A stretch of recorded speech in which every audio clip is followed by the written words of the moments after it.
second-class citizens by this government. I really do think we need to put that to an end and have a president who's in a fight. But what we really need to start doing, furthering gay rights and rights of people of all, different types of orientations. It's based on gender, race, sexuality, and I really think Hillary's the candidate who's going to further that this year.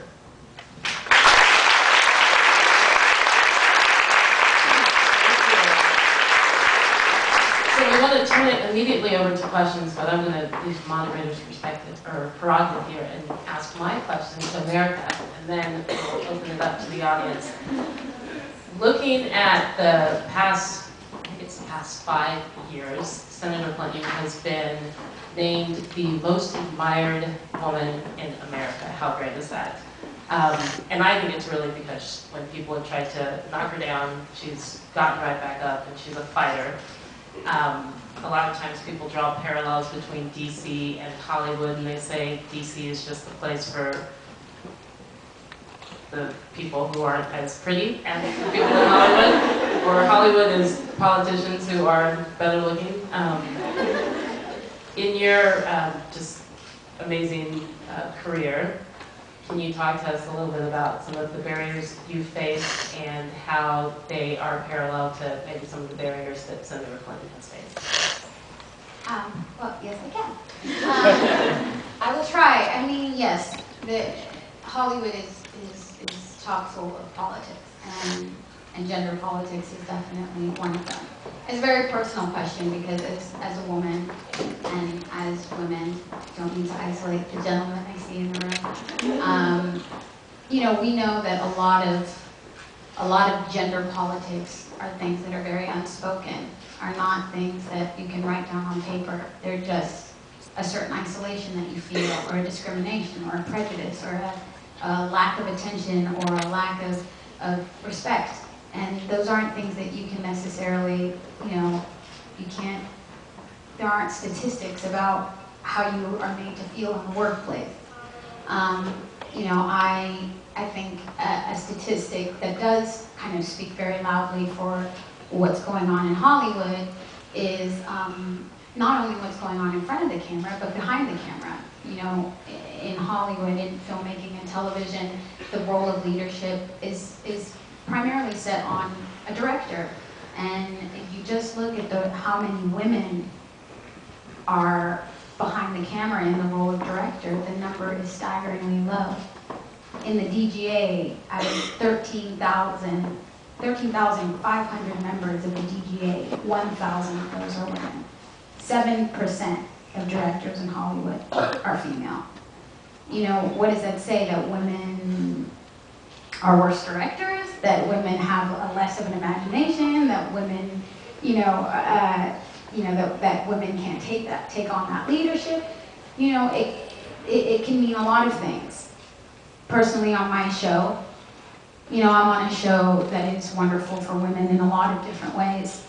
And yet, out of the 13 episodes we shot for the beginning of season 2, 2 of those shows were shot by women, were directed by a female director. This was something I went to my producer personally and said, why, when we're a show about female empowerment with a lead character who is supposed to be empowering to women, are we having 2 out of 13 of our episodes directed by women? I mean, this is a daily struggle for me and for a lot of other women in Hollywood. And to me, it's a reminder of how Hollywood and the media is still very much a boys' club. And that's hard for us to accept. I mean, it is getting better, but better is relative, right? So a big reason why I decided to get involved is because I couldn't sit on my couch anymore and watch the depiction of Hillary Clinton in the media. I was sick of it. I was sick of watching every word that came out of her mouth, every gesture, every movement be criticized in a blatantly sexist way. And when New Hampshire happened, when she cried not cried, I mean, Jesus, I didn't even see a tear, I don't know. It's like, I'll give you crying, and I wasn't crying. She got verklempt or whatever. And they spun it as, oh, crocodile tears, and she's still this conniving, calculating woman, and now she's using her feminine wiles to attract voters. You know, having watched it from my living room, I just thought, you know, if that had been Edwards or Obama or McCain or whoever, you know, anyone with a penis who had gotten verklempt, it would have been chalked up to their passion, to their commitment, to how personal this is to them, and how wonderful, and how amazing that we have a candidate who cares enough to cry. You know, my goodness, they have a heart. And yet, because it was Hillary, a woman of strength and power and influence, it was seen as a tactic. And that's something that I know I've felt, you know, in my own, you know, in my own career, in my own journey as a woman who is in a certain place of power. But if you use that power, then you're, you know, it's such a fine line. And I have worked with a lot of female directors, and they toe this line between if you're not strong enough, then they walk all over you, and you're not suited to direct a set.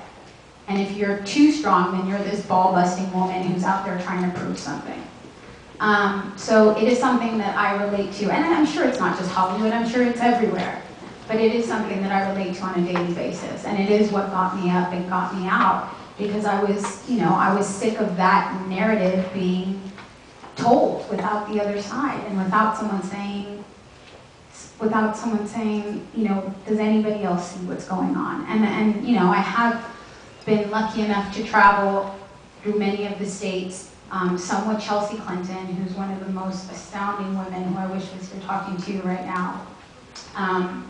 And you know, I talked to her kind of in a private conversation about what had happened in New Hampshire, where with the tear, and she said, you know, it was the funniest thing when that became a story, because this is what Chelsea was saying.